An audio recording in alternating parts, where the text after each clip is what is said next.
Okay, so magandang araw sa atin mga kababayan, no? And ngayon mga kababayan, andito tayo ngayon sa may Davao City at i-accept natin yun, no? Hamon ni Benny Abante mga kababayan, si Boy Dilat. Ayan, ipapakita ko lang sa kanya. Hoy, panoorin mo ito, Congressman, ha? Oo, nandito kami sa crossing ngayon, papunta tayo sa lugar, no? Sa distrito ni Kong Pulong, ha? Para wala na kayo masabi. Kung Benny Abante na sinasabi mo, grabe yung korupsyon dito sa Davao City. Meron tayong mga sinasabing bilyon-bilyon daw na nanakaw ng mga Duterte. Ngayon, ipapakita ko lang sa iyo, Benny Abante, ha? Pati yung mga flood control projects at itong lugar mismo ni Kong Pulong. Para magka-idea ka. Ito, let's go tayo. Yan, ha? Dito na pala tayo sa may ayan, sa Davao, no helmet, no travel policy. Nasa may tayo, Catalunan Grande. Ayan, ha. Kita mo yan? Benny Abante, Bidilat, kita mo yan, paakyat kami dito. Hindi mo kasi naiisip na ang Davao, yung mga part dito ay mga bundok na. Kagaya dito sa distrito ni Kong Pulong, sa lugar nila, sa may Catalunan Grande. Abay, tingnan mo, paakyat po tayo, ha? Kaya hindi namin sinasabi na walang baha sa Davao, pero ang gusto namin ipakita sa inyo is ang Davao City, kahit binabaha, pumuhupa naman, hindi gaya sa iyo sa Manila. Kung Abante, aabot pa ng ilang araw bago pa, parang swimming pool. Yun nga sabi ni Kong Pulong. Tingnan mo yan. Paakyat tayo kung Abante. Tingnan mo kung gaano ka, kung anong napapansin mo. Nasa bundok tayo, ha. Paakyat dito sa distrito ni Kong Pulong. Naka 4 lanes yan. Sige, para manood lang kayo dyan mga kabayan. Kasi, hinahamon kasi lagi ni Kong Abante. Binibira si Kong Pulong. No? Ipakita lang natin kung gaano ka ganda, kalawak, kalinis, ang lugar mismo ni Kong Pulong.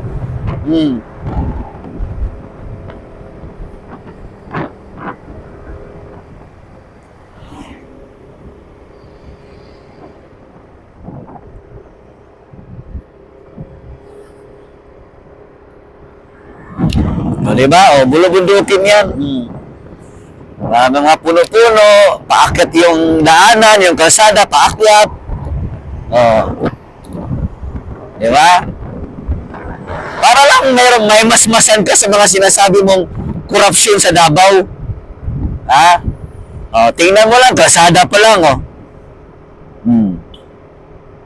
Diba, Congressman Abante?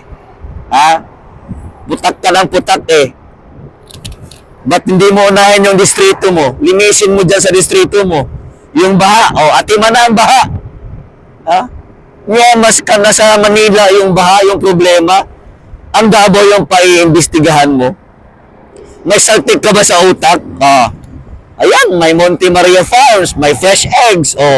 Barangay ito, barangay. Baka sabihin mo naman, doon tayo sa downtown ng Davao.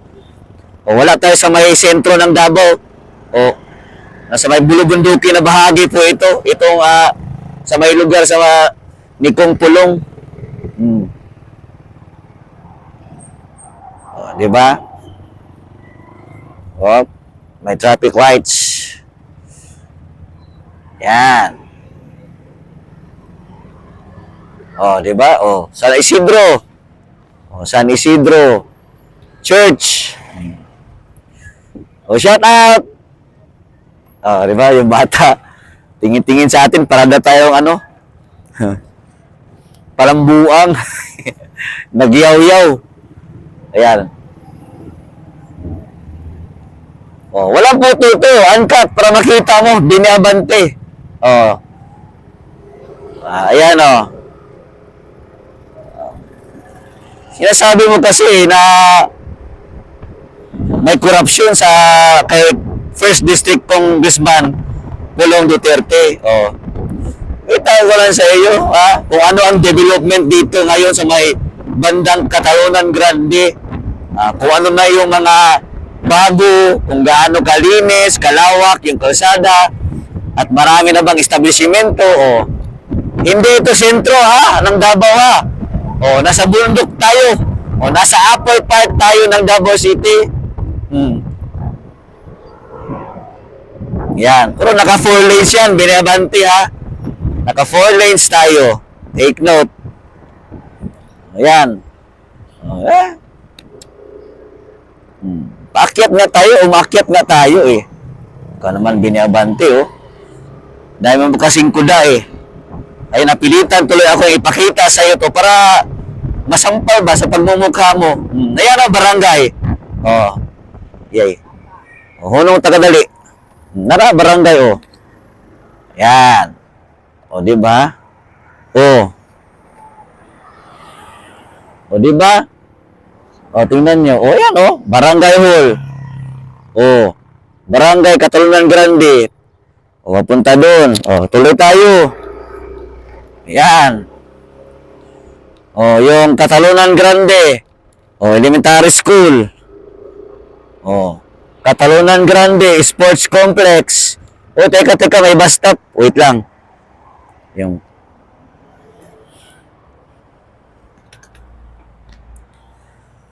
ayan ha. Oh.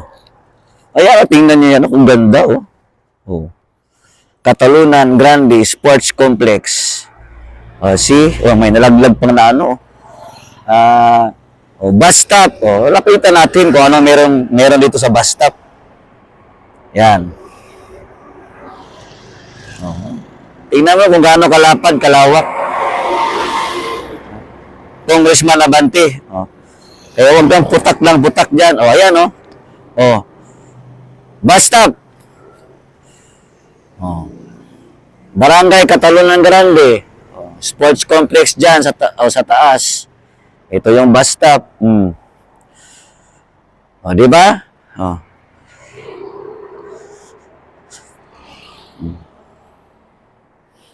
O.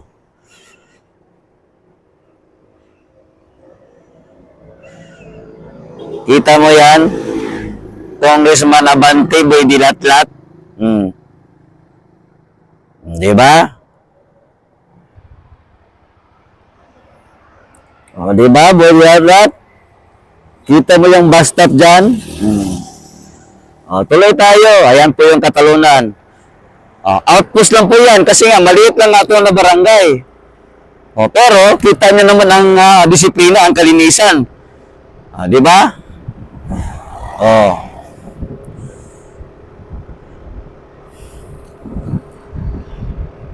Kaya tayo nagagalit eh, no? Nagre-react tayo kasi wala namang ginagawa ang mga Duterte, wala mang ghost project sa Davao.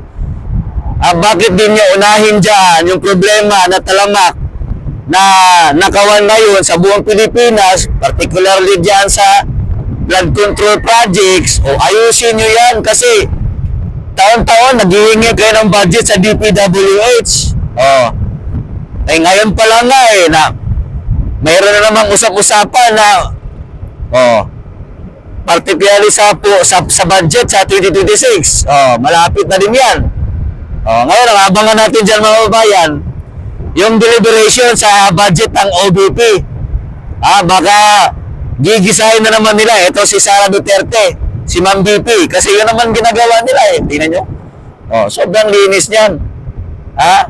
Nasa Davao tayo Congressman Bene, Dilatlat. Dilatlat. Abante. Ano naman panood mo? Diba? Bintang ka ng bintang, mayroong korupsyon, pero kita mo naman kung gaano kaganda ang nagawa ng mga Duterte. Ito yun sa lugar po nila ito ni Kumpulong sa distrito niya. Tingnan mo naman. Pwede mo sabihin corrupt kung makita mo na hindi progresibo yung distrito nila, yung mga di ba, yung mga establishmento, yung kalsada. Pati mga flood control projects na pakita na natin sa inyo sa mga nakaraang video, railings pa lang, sobrang linis na. Sobrang kapal, sobrang tibay. Diba? Ganun yun eh. Ito, naka 4 lanes dito. Bundok to ha. Oo. Kita niya, paakyat tayo. Bundok po yan. 4 lanes nga, 1, 2, 3. Nagkaapat na linya yan.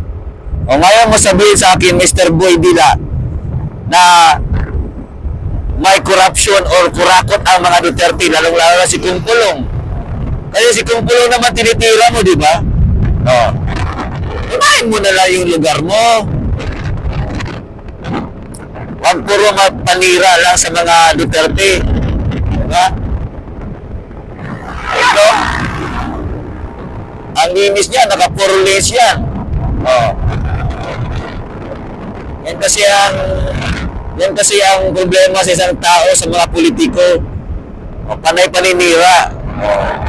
Lagi niyong inuunahan o uunahan ito mga Duterte para sila ay mag-react. Hindi.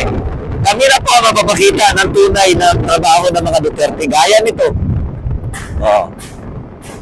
Kasi sabi ko sa inyo, nasa bundok tayo na bahagi. Malamig kayo simoy ng hangin dito eh. Kaya ikaw, Mr. Benny Abante, ipakita mo din yung lugar mo. Ipakita mo na binabaha kayo dyan at ano yung ginagawa ninyo. Lalong-lalo na sa drainage system ninyo dyan. Kasi nga, balita ko, ilang araw na lubog pa rin yung baha, yung Maynila. Lalo-lalo yung distrito mo. Kita mo, paakyat na naman tayo doon, ayan, dito, apat na linya yan, yung siminto.